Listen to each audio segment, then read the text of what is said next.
So I was minding my own business, scrolling the internet like the functioning member of society that I absolutely am not. And then I saw it. Oh God.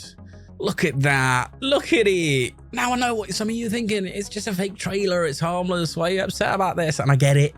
On the surface, it looks like a silly little internet thing.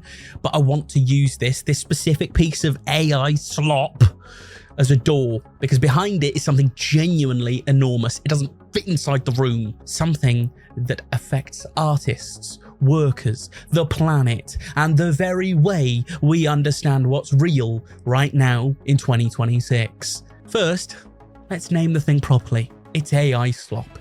If you haven't heard this term, it refers to the mass-produced, low-effort, algorithmically generated content that has started absolutely flooding my fucking feeds. Fake movie trailers, fake game announcements, AI-generated children's videos with nightmare fuel characters, and a Facebook post of AI-generated shrimp Jesus. Yes, that happened. Don't look it up. And the Ben 10 stuff fits right into it. Someone, or more accurately, something, pumped out a trailer for a live-action Ben 10 film that doesn't exist, using tools like Sora, Midjourney, or similar video generators. It gets clicks because people want a real Ben 10 film. The nostalgia is real, even if the trailers aren't. And that's the first thing I want you to understand about AI slop. It's specifically designed to exploit your feelings. They're making money targeting your beloved IPs and franchises you grew up with because your emotional attachment does the engagement work for free. You share it because you're excited, or because you're horrified by those weird mangly hands. And either way, the algorithm rewards it. The content doesn't need to be good, doesn't even need to be real. It just needs to trigger a response from you. And this is already eroding something important. When every week there's a leaked AI trailer for a film that doesn't exist. When AI generated images of disasters spread before people can even fact check them.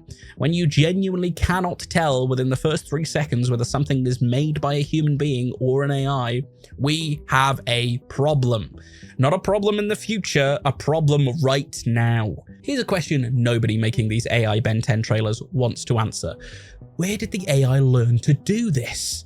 These videos and image generation models don't just spring into existence knowing what Ben 10 looks like. They were trained on data, vast, incomprehensible amounts of data, billions of images, videos, illustrations, and artworks, scraped from the internet largely and majoritively without the consent of the people who made them. Let me make this real for you. These are artists, actual human beings, your friends, your family, who spent years developing their style, their line work, their color theory, their way of drawing hands, or composing a scene. Things they learned through years of practice, sacrifice, and passion. And those images were just taken, hoovered up, and fed into a machine. Now that machine can produce something that looks like their artwork on demand, for free, for anyone. And the artist gets nothing. No credit, no payment, no choice in that matter. And I know some of you are going to be like, how do you know this? We know this happened because researchers have proven it. Databases like the LAION5B, one of the primary training datasets for major image models, contained billions of images sourced from across the web, including artists from DeviantArt, ArtStation, personal portfolios, and way more. Artists ran their own names through tools like Have I Been Trained and found their work listed. And there were thousands of them, many of whom explicitly watermarked their artwork or posted terms prohibiting commercial use. But that didn't matter to these large companies. They didn't even look at the profiles. They hoovered up the data. There are lawsuits. Getty Images sued Stability AI. A group of artists sued Midjourney, Stability AI, and DeviantArt. Cartoonists, authors, and coders have brought legal cases against various AI companies, and these are ongoing as I record this. But I'll put the resources into the description if you want to follow along. But the legal system is slow, and scraping already happened. The model already exists. The creative labor of millions of people has already been laundered into a commercial product that no one benefits from. That's the part that makes my blood boil specifically. The companies that built these tools, they made billions and billions. Their investors made billions and billions. The artists got an automated reply saying, "Your concern has been noted." One of the defenses AI companies use is fair use. This isn't fair. The argument that training on data is transformative in a legal sense, similar to how an artist learns by looking at other art, is just nonsense. I want to engage with that argument genuinely because it's not entirely stupid to think that if you're not educated, humans do learn from exposure to existing art. But here's the difference. When a human artist studies Van Gogh, they're developing understanding of taste and intention. They then make choices. When an AI is trained on Van Gogh, it's performing a statistical pattern matching at scale, predicting which pixel value goes next to another pixel value based on what they've seen before. It's not learning in the way a human learns. And more importantly, it's not one person quietly studying one painting. It's one corporation industrially processing the entire life's work of millions of creators without asking, to build a product that genuinely competes directly with those creators in the marketplace. It's just raw scum from these companies. And, you know, I may not have talked you around yet, but let's talk about something that I think doesn't get nearly enough attention. Let's talk about what it actually costs to generate one of these AI videos. Not in money, but in resources.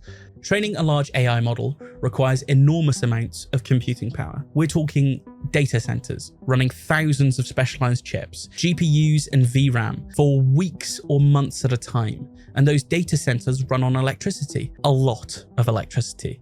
To give you some scale, researchers estimated that training GPT-3, just the training, not the running of it, produced roughly 552 tons of CO2. For context, that's the equivalent of about 122 cars running non-stop for a year for one training run of one model. And that was 2020. Models have got dramatically larger since then. We're now in the era that models make GPT-3 look low tech, but training is just the beginning. Every time you generate an image, every time you run a query, every time someone makes a fake Ben 10 trailer, that's called inference. And inference has a cost too. Its single image generation uses significantly more energy than a Google search. Now multiply that by billions of generations happening daily across every AI platform. Microsoft, Google, Amazon, all major AI infrastructure providers have seen their carbon emissions rise significantly in the recent years. After years of progress towards sustainability goals, Microsoft emissions went up by about 30% between 2020 and 2023. Google went up nearly 50%. Both companies directly attributed significant portions of this to AI infrastructure demands. And then there's water. Oh my God, so much water. Data centers need cooling. Cooling needs water, a lot of water. Researchers published in 2023, they estimated that ChatGPT alone consumes around 5 milliliters of water for every conversation of roughly 20 to 30 questions. Training is estimated to have consumed around 700,000 liters of fresh water. In a world where water scarcity affects over 2 billion people, in a world where droughts are intensifying everywhere, we're spending that water so someone can generate a fake Ben 10 trailer that gets meaningless views and then disappears. I'm not saying this to make you feel guilty for using any AI tool ever. I'm saying this because the AI industry has consistently and deliberately obscured these costs. They talk about magical technology and revolutionary capabilities, but they do not talk about the data centers in places with already stressed water supplies. They do not put the carbon cost on the screen when you click the words generate. It's a big PR choice, because I know if every time someone generated an AI image, it said this generation is going to consume this amount of water and produced this amounts of grams of CO2, the conversation about whether this is worth it would look very different. And I want to talk about people for a minute. Actual people. When someone makes an AI Ben 10 trailer, there's human jobs that didn't happen. A concept artist that wasn't hired.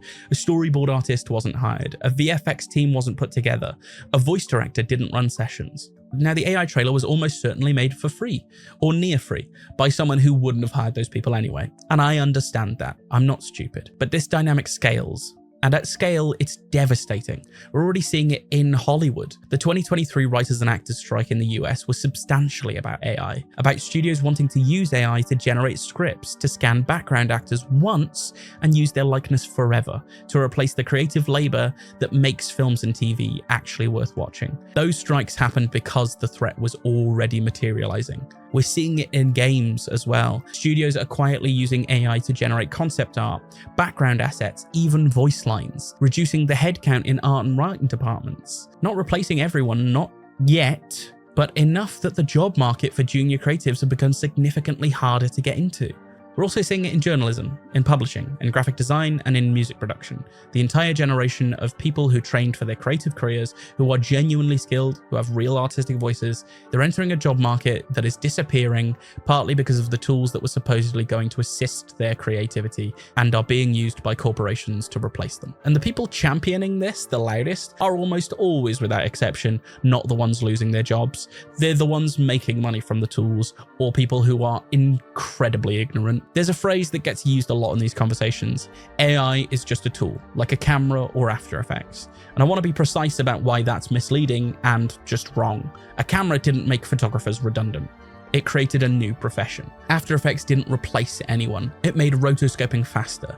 These tools augmented human capability, but a tool that can on demand produce output that is functionally indistinguishable from what a skilled human would produce and do it in seconds for free is not the same kind of tool. It doesn't augment the worker in any way, it just substitutes them. Pretending otherwise is either naive or purposefully dishonest. And I want to come back to this Ben 10 trailer for a second, because there's more than one dimension to this that I haven't fully addressed. This trailer is obviously fake to you and me. We can see the uncanny valley stuff, the weird motion, the mangled fingers, the obvious limitations to each shot, though these are getting better.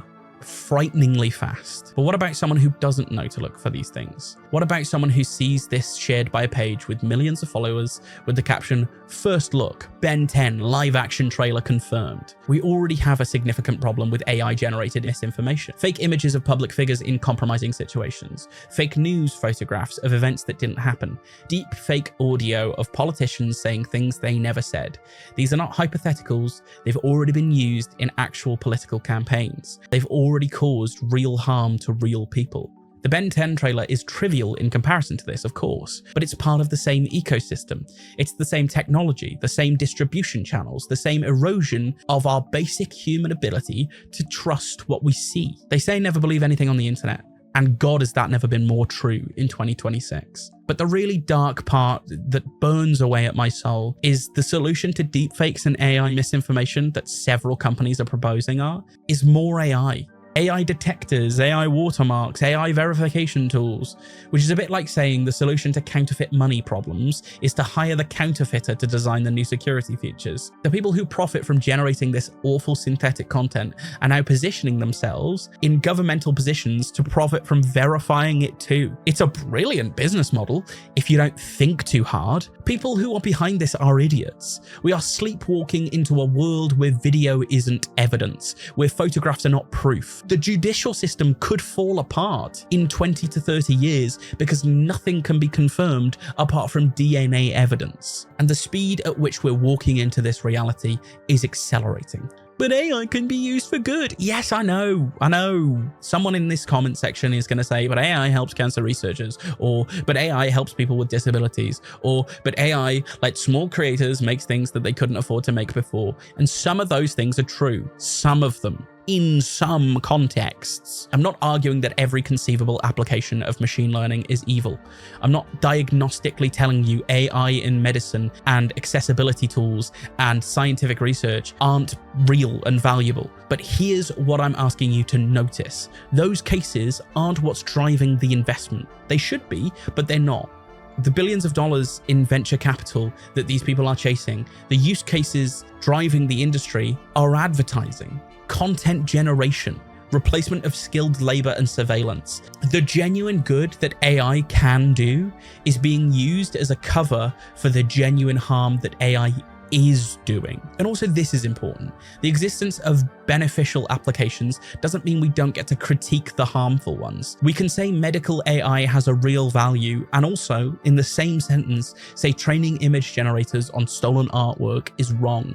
And also say the environmental cost of generative AI is not justified by fake fucking movie trailers. These things can be true simultaneously. Okay, so I've spent a lot of time telling you what's wrong. Let me spend a little time on what actually matters. What can you do? What can you do after you watch this video? How can you support this cause? First, support human artists, of course. Actively, deliberately follow them on social media, commission art, buy prints, support Patreons. When you see AI slop outperforming human work in your algorithm, Click off it, consciously seek out the human alternative, and engage with that.